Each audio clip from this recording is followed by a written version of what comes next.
Well, I wanted to thank Jose. It was my privilege to meet Jose, I don't know now, a couple of years ago in my office here, and then later down in Santiago. He was an incredible host to me as I was getting to know his country. And I think what I'd like to do today is just talk briefly about some principles about the humanities and about the arts that I think are relevant, as Jose, I think his art exemplifies, and something that I think will perhaps provide a framework for understanding art, the importance of the arts in the Latino community here in Utah. And I want to apologize as the token Anglo on this panel. I'm also the organizer, along with my students who've helped put this together, and had I been Latino, I probably would have allowed more time for questions and hellos and goodbyes. I've been sort of the bad cop, pushing people around, trying to move this along, so I apologize, but clearly I should have allowed more time. Wait a minute, how did it go on to the next slide? It wasn't supposed to do that. It's probably on that automatic thing. I don't know if there's a button there that you can find, but I'll go back if I have to. This is what is known as a retablo. This is by a person by the name of Domingo Segura, according to the signature here, from 1932. Actually, I shouldn't say it's by Domingo. Domingo is the person who had presumably paid somebody to paint this for him. If you are not familiar with retablos, let me give you a little bit of background. Retablos are a form of folk religious art that are believed to stretch back to the pagan traditions of both Mesoamerican and medieval European peoples in their responses to Christianity. And the earliest retablos in the Americas go back to colonial Mexico among the poor, mestizo, and the illiterate classes. These works of art are anonymously painted by an artist who is typically, sorry, I'm going to have to keep going back here to fight the technology. I tried so hard to scan my slides so that I could be like everybody else, but it just didn't work. So I'm using primitive technology that apparently has a ghost in the machine. But anyway, these works of art are anonymously painted, as I said, commissioned by a believer in order to express gratitude to a saint for a miracle granted unto that believer in a time of desperate need. And over many years, these retablos have maintained an exceptional formal stability. They haven't changed in their style much over, as many folk arts do. They tend to be very stable in their forms, rarely deviating from the formula of a brief text here explaining the miracle. And typically these texts are full of cliche expressions such as me encomendé, or I entrusted myself to such and such a saint, or me concedió el milagro, the miracle was granted unto me, and so on. A visual representation then is also given of the moment of need, and an icon of the saint who presumably conceded the miracle. And in this case, Domingo is thanking the saint for sending a friend to save him before he drowned while crossing the Rio Grande. We even see a steady pattern in these paintings of stage imagery, bright and contrasting colors, sometimes manipulation of space and time, all to dramatic effect. This next one is by Zenobio Trejo, shows the manipulation of space. Note the oversized car which carries Zenobio, which has crashed into a electric pole, leaving Zenobio presumably undocumented, vulnerable to deportation. And the text mentions his fear, being so far away from home, that during this accident something terrible worse was going to happen to him, and he felt that it was a miracle that nothing worse did in fact happen to him. And this last one is Esther Tapia Picon, who gives thanks for having escaped the migra on their way to the City of Lights, Los Angeles, that lies in the background. And you'll notice the complete lack of any other defenses except the bush sort of adds to the dramatic effect, very unapologetically, very melodramatic. Now, while Catholic priests, especially during the years of the Counter-Reformation, hoped to use visual art as a basis of didactic teaching about the lives of Christ and of the saints, a kind of visual book, for that matter, for the illiterate that later inspired the great Mexican muralist Diego Rivera. to paint his own more secular cosmic history for Mexicans, it is clear that retablos represent early attempts at self-representation among a class of people who had little or no access to such. The stories that they tell are not only about people who were unlikely to appear in historical documentation, but they are also about experiences that were of such an intimately private and spiritual nature that they were also unlikely to be documented in any other way. My point is simply to remind us of one important fact. Arts are a vital form of self-expression, but perhaps even more vital for those whose lives are in the shadows of power and of mainstream influence, those who struggle to find a voice within a potentially hostile society, precisely because the arts allow this kind of otherwise prohibited or taboo expression. These retablos are all the more remarkable because they represent the survival of this unique cultural expression that goes back so far, as I explained, within an even more threatening environment in the United States. You'll notice that these all three are telling stories about crossing the border into the United States. They not only bear witness that the home gods, as it were, traveled with them, and that therefore these individuals were not forgotten in the book of life, even if they hoped to remain, at least for the time being, invisible to the powers that be and under the radar of the all-seeing law. The retablos are the vehicle then for a necessarily ongoing renegotiation of their identity within a changing context. And we might ask ourselves, might these works of art be considered something other than Latin American folk art? As they document the lives of those who have crossed the border, might they begin to express a new historical reality within the geopolitical borders of the United States? The phenomenon of these lives becomes particularly challenging to these kinds of academic questions when we consider that a great number of these works are placed behind altars back in Mexico. In other words, the miracles happen here, but they see to it that the painter is commissioned back in Mexico, presumably in their home area. And therefore that these are pertaining at least geographically to the domain of Mexican culture. But if these stories are not told to Americans and are never considered to be part of American life, then we would make the mistake of perpetuating the myth of an America that has neat and fixed boundaries between races, languages, borders, and peoples, something which even the briefest of glances at this visual language of these retablos proves false. So I use these slides, interestingly, I teach both American and Latin American humanities classes here at BYU, and I use these slides in both classes because I think actually the curricular distinction between American and Latin American humanities is itself a bit of an odd one. But I sometimes, and therefore I sometimes wish that I could use these slides in just one course. I don't know what it would be called. Maybe it would be called The New World. Instead of American humanities or Latin American humanities. The paradox that José's art, I think, demonstrates and that he just described, that is of finding his uniquely Latin American, or more specifically Chilean, voice, first in Australia, and then as he's experimenting with that here in the context of international Mormonism in the Intermountain West, I think this is an example of the fact that all travel, literature, and experience helps us to find ourselves when we are displaced. When we find the unfamiliar and the different, we tend to seek the familiar and the already known. And so it is that a vital source of Latin American cultural expression has often taken place within the context of the United States. Probably one of the best examples of this is the famous liberator José Martí, the father of Cuban nationalism, both in South Florida and on the island, whose important works were written in the latter half of the 19th century in New York City in what he called, quote, the belly of the monster.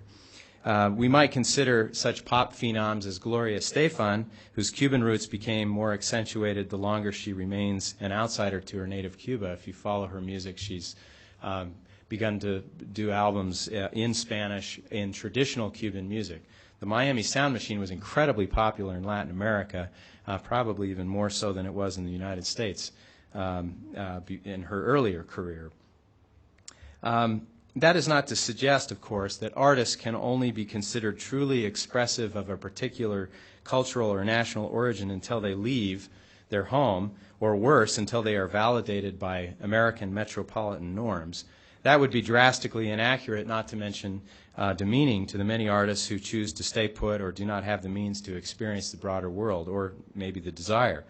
We would not only remain ignorant of Latin American culture on its own terms, but we might end up failing to understand the ways in which Latino culture in the United States both extends and differs from Latin American expression south of the border.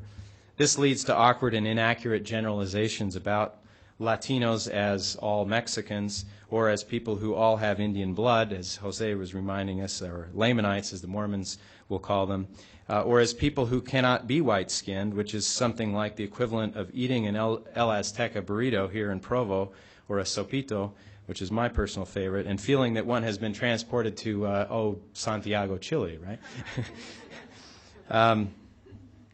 Which has a very different cuisine than El Azteca, I will say.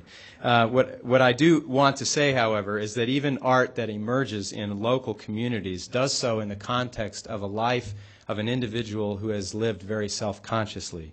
And to become self-conscious means to be conscious of oneself as apart from and perhaps distinct from others. And this process of self-assessment simultaneously becomes a series of explorations of the environment that a given artist inhabits.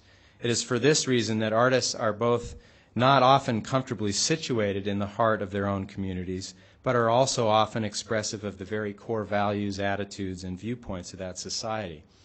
And since their job is to be about recording and documenting the intimate lived experiences that are missed by most portrayals of so-called objective reality, we make a big mistake if we do not procure, protect, and celebrate those voices for the vital information that they can pass on to us. It is for this reason that Tomas Rivera records an episode in his classic, and we're going to hear shortly a brief selection from And the Earth Did Not Devour Him, a wonderful collection of short vignettes that he wrote, that a poet, he tells one brief story about a poet who is an itinerant poet. He wanders around from community to community, helping to stitch together the unrecorded memories of this dispersed community. Paradoxically, he unites the community as such by virtue of his traveling so often. But he insists on gathering the stories of the people and telling those stories and telling those people's names out loud. And there's this beautiful remark by the narrator where he says, "The spoken word is the seed of love in the darkness," which I think implies how art and its representations can help to establish community, especially, again, in the context of dispersal and scattering. For art to have its greatest impact, we must also be prepared for the fact that the realities of lives on the margins will have to come to us in perhaps fragmented and metaphorical form, thus demanding from us an even more active and compassionate imagination in order to conceive of the stories and experiences that are lost to official memory. If we are serious students of the truth, we should be aggressively interested in those stories that never reach the inner sanctum of official memory. If this argument sounds perhaps a little too politically correct or post-colonial to some of you, let me remind you that the Book of Mormon and the principle of restoration are both founded on exactly this idea. Official histories have a tendency to neglect the most vital truths regarding human experiences. This should sound familiar to you if you've read the Book of Mormon. And migrations. And to the extent that we are content with the knowledge we already have of history, we are condemned to that knowledge to the point, to paraphrase Alma, we are left with no knowledge at all. One work of art that I think demonstrates this need for a generous imagination and thirst on our part is this wonderful piece by Mari Mater O'Neill, a Puerto Rican artist. The work uses visual metonymy, providing us with fragmented visual literary imagery that is supposed to help us imagine a larger whole. Not only a larger place, but a larger memory of many lives of people O'Neill recalls from her childhood in Puerto Rico. This is called a history of people who were not heroes. And I think I can turn this on. This is just I don't know how well you can see it or how many of you speak Spanish, but basically it says that in this certain valley, they would gather together for, presumably these would be some sort of Afro-Caribbean ceremonies in which animals were sacrificed and then eaten by the participants in the in the ceremony, and that this water tank, this central piece here represents a water tank that was very much beloved by the people who lived in this particular valley, as it says here, in the middle of a sugar refinery. And it also says that it served as sort of a point of reference and divided up this area into different neighborhoods. And it says most of the people who lived in this area, this is presumably in the artist's childhood, worked on the sugarcane harvest. And also says that the last column says here that the artist met a woman named Maria who was an ex-slave, who among the different stories she used to tell would talk about the sufferings and vicissitudes of slavery. And this is all it says. I mean, there's sort of these fragmented stories here that are only referenced. Even the language, the words themselves are sometimes broken up. There's a couple of oddities, grammatical oddities throughout it. And you get a sense that she's talking about a fragmented and dispersed history that has to be imagined through our imagination. The work then serves as a monument to a history without monuments, to those memories and experiences that have persisted in some vague form or another to the present, but can never be adequately summed up, least of all from the perspective of both distance and time, as is the case with this artist. Art then becomes the place of memory and of community, a sense of home or homeland to those who have been dispersed. For this reason, I didn't mention this, but I entitled my talk today, Home is Where the Art Is, instead of Home is Where the Heart Is. It is a kind of Ark of the Covenant, or a vehicle of deep genealogical historical memory. So finally, as the token Anglo in this mini-conference, I want to suggest ultimately that for non-Latinos listening, those of us who can listen with more attention to Latino expression, this might mean a great deal to us. Stories, songs, and images of those on the margins of this society may tell us things about ourselves as a community that we did not know, or even that we did not want to know. Stories of persecution, discrimination, and alienation, but also stories of inner strength and overcoming. I hope I don't need to make a defense of art as a uniquely powerful means of helping others to see and feel with more empathy, with more profound self-questioning, and as ultimately a vehicle for reshaping the imagination of a community. And if imagination can change, so too can a community. Utah has been rather slow to discover itself as a community of diverse races, languages, and a variety of borders. And the recent surge in Latino immigration allows us, Anglos anyway, the chance to change and adopt a new vision, as much as it does for Latinos themselves. When art is produced by individuals outside of their native context, in the context of border crossings, our artistic experience becomes a vital strategy for negotiating identity. It is an answer to the unidirectional model of what is called acculturation that especially defines American experience for many immigrants. The other term we use is assimilation, both of which imply moving in one direction. Art facilitates a means of sustaining or of even recuperating native roots and traditions, to be sure, as I've just talked about, but it also is true that something new happens to those traditions in a new context. Maybe Jose's Rainbow Bridge or other Utah images will change as a result.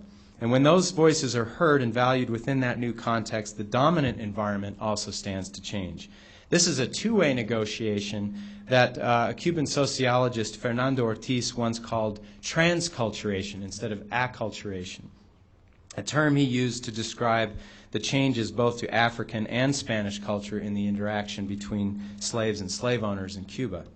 Transculturation means that the dominant culture must also renegotiate itself, adopting influences and in many cases changing precisely despite its aversion to change. This is well exemplified by the retablos I just showed you.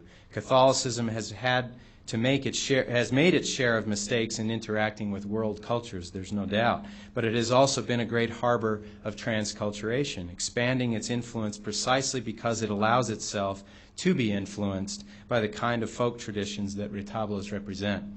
Ultimately, what transculturation creates is the opportunity for a breakdown of former distinctions and hierarchies a blurring that allows for the creation of newly imagined communities whose boundaries extend beyond the borders established previously by history. Most importantly, potentially this also means greater empowerment and self-realization for greater numbers of people. This cannot be accomplished, however, if we insist on remaining deaf to those voices. We need a forum to have them expressed, and perhaps the Festival Latino Americano that's being organized here in Provo is one such beginning for Utah Valley, wherein Latinos and non-Latinos can come together and hear contrasting stories. And rather than creating dissonance, many Latino artists have shown us that new juxtapositions allow new harmonies to become possible. And I'd like to end with a musical example of this phenomenon of transculturation. The singer I'm going to have played for you here is Leela Downs, who has performed in Utah twice in recent years. She's a singer of Anglo and Mexican descent, having lived in and been educated in Minnesota and Oaxaca, trained in opera and jazz influenced by ranchera, Mesoamerican music, and rock. She was actually a Grateful Dead groupie at one point in her life.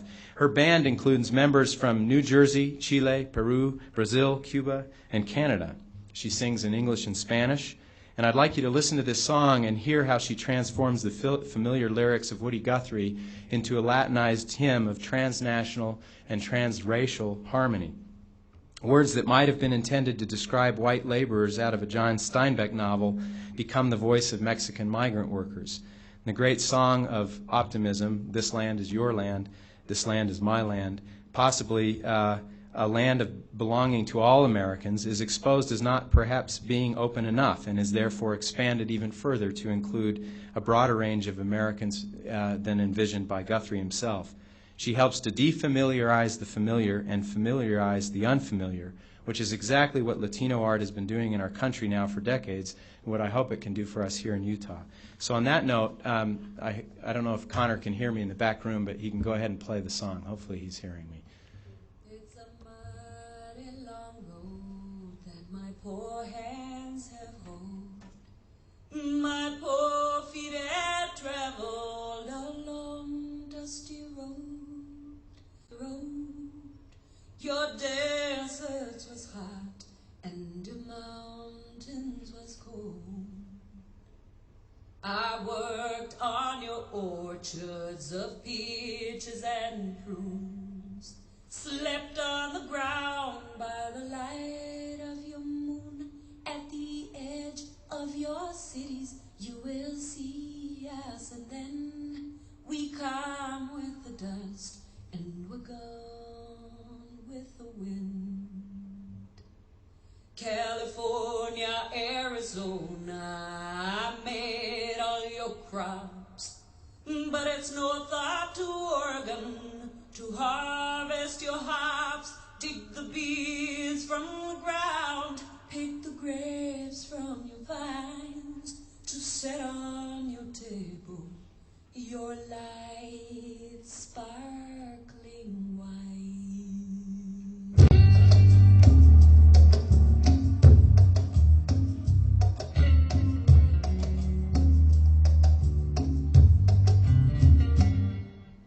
When did you come to America the free?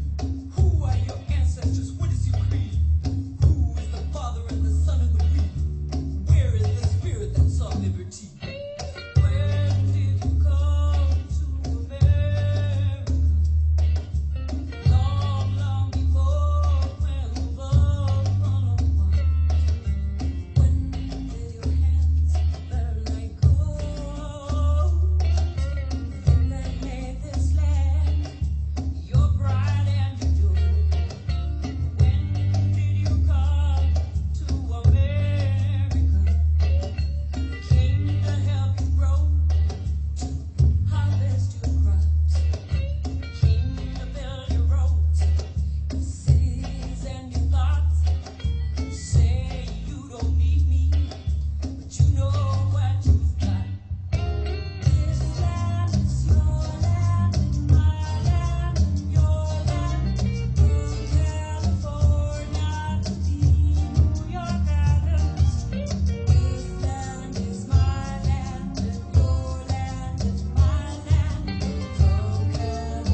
Oh, it goes on, and if you want to hear some more of it, maybe we can play it later. But we're out of time, so there's time for questions for Jose or for me. It's available in Borders. Leela Downs, this album's called Border. She has 3 albums. 2 others are mostly traditional, variations on traditional Mexican songs, but this one's more bilingual. And Leela Downs, Lila.